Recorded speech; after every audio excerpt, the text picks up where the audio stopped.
honorables députés et sénateurs, mesdames et messieurs les membres du gouvernement,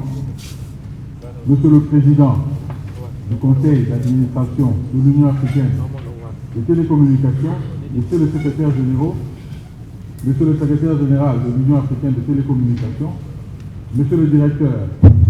Afrique de l'Union internationale de télécommunications, monsieur le conseiller principal du chef de l'État en charge du PTNT,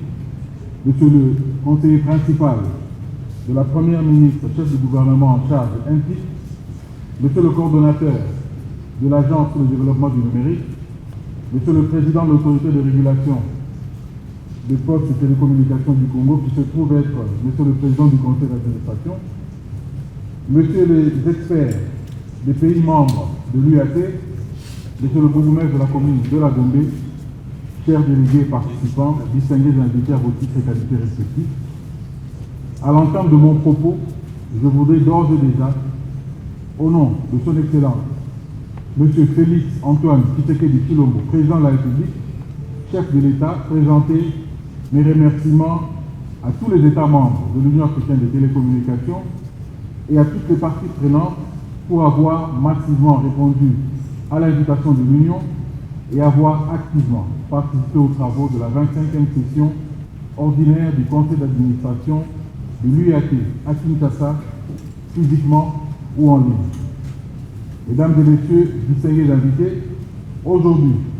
s'achèvent les travaux de la 25e session ordinaire du conseil d'administration de l'Union africaine des télécommunications et c'est ici pour moi l'occasion d'adresser mes vives et sincères félicitations à tous les participants pour la totale abnégation et dévouement dont ils ont fait montre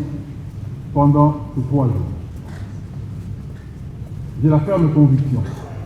que les conclusions découlant de vos échanges et délibérations permettront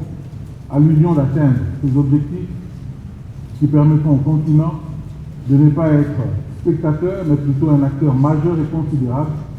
dans la rapide transformation numérique que connaît le monde, aussi d'atteindre les objectifs d'intégration régionale tels que définis dans les stratégies de l'Union africaine en matière d'éthique. Il est de notoriété universelle que les enjeux de la transformation numérique exigent une collaboration et une coopération active tant au niveau national qu'international. Tout en respectant notre riche diversité et nos particularités dans l'unité et la cohésion, l'Afrique doit adresser la problématique de l'inclusion numérique en apportant des solutions qui tiennent compte et intègrent les différentes avancées technologiques à notre portée. Une attention particulière doit être accordée aux innovations par la promotion de l'entrepreneuriat de nos jeunes, ainsi que la recherche et le développement dans l'élaboration de nos stratégies nationales respectives pour la transformation numérique, car elles nous permettront d'être agiles dans la réglementation de nouvelles technologies émergentes et des services innovants qui en découlent. J'encourage de ce fait les pays membres de l'Union africaine des télécommunications à pouvoir s'approprier toutes les orientations pertinentes que nous avons formulées pour un brillant avenir de notre cher continent en apportant tout notre indéfectible soutien aux initiatives et actions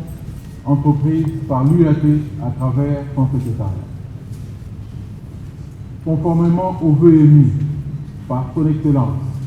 Madame Judith Suminwa, Première ministre et chef du gouvernement à l'ouverture de ces travaux, je suis heureux de constater que cette session qui touche à sa fin est une réussite indéniable en dépit de quelques imperfections à l'image de toute œuvre humaine. Mesdames et messieurs,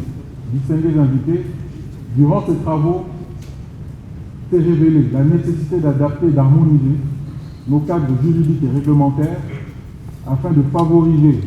un environnement propice aux investissements et au développement de compétences numériques locales capables de soutenir la réussite de la transformation numérique en Afrique. J'invite donc tous les pays membres de l'Union africaine des télécommunications à tenir compte des fondamentaux pour la réussite du développement technologique de l'Afrique et le bien-être de sa population qui y est infiniment lié. Mesdames et messieurs distingués invités, qu'il me soit permis ici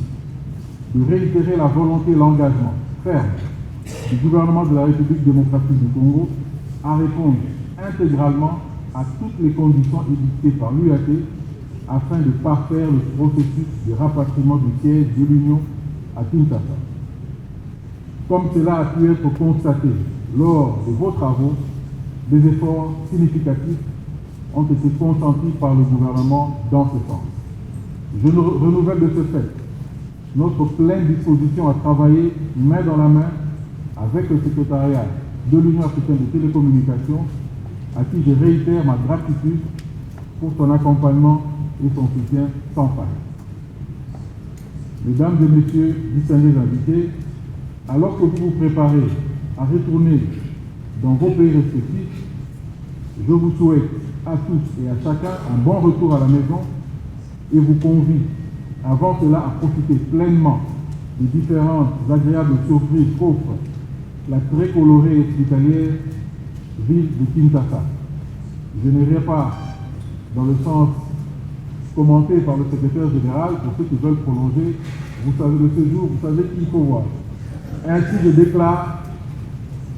clos les travaux de la 25e session ordinaire du Conseil d'administration de l'Union africaine des télécommunications. Que vive l'Union africaine des télécommunications, que vive la République démocratique du Congo. Je vous remercie.